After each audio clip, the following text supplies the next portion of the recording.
ভারতের ডম্বুর ও গজলডোবা বাঁধ খুলে দেওয়ায় ভয়াবহ বন্যার কবলে বাংলাদেশ। এতে ফেনী, নোয়াখালী, কুমিল্লা ও মৌলভীবাজার সহ দেশের উত্তর-পূর্বাঞ্চলের বেশ কয়েকটি জেলার মানুষের জীবন বিপর্যয়ের মুখে।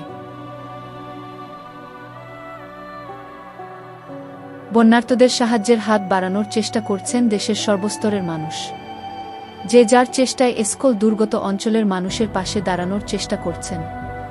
এরই মধ্যে বন্যার্তদের সাহায্য করতে উদ্ধার সামগ্রী নিয়ে ফেনীর পথে এগিয়ে যাচ্ছেন দেশের তরুণদের প্রিয় ইনফ্লুয়েন্সার ও সঙ্গীতশিল্পী তাসরিফ খান ও ইউটিউবার কেটো ভাই। বৃহস্পতিবার সকালে ফেসবুক পোস্টে খবরটি জানান তাসরিফ।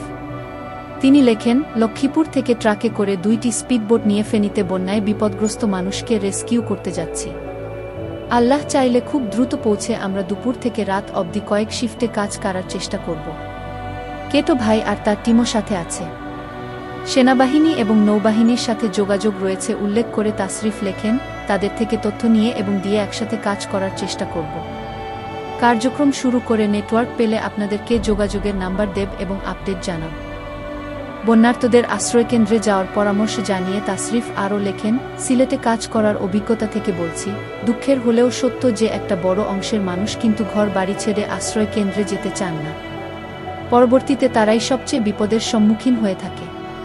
তাদেরকে সম্ভব হলে খুঁজে বের করে সহায়তা দেওয়ার চেষ্টা করবেন।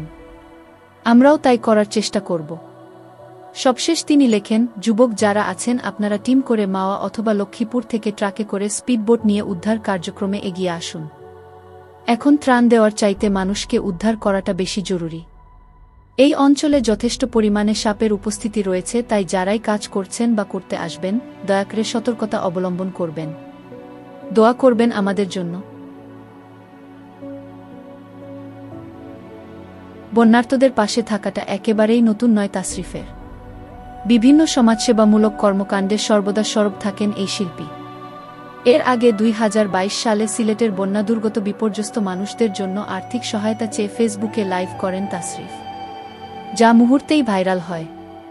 সহায়তায় কোটি টাকার বেশি ফান্ড সংগ্রহ করে বন্যার্ত মানুষের পাশে দাঁড়িয়ে আলোচনা ও প্রশংসায় ভাসেন এই শিল্পী।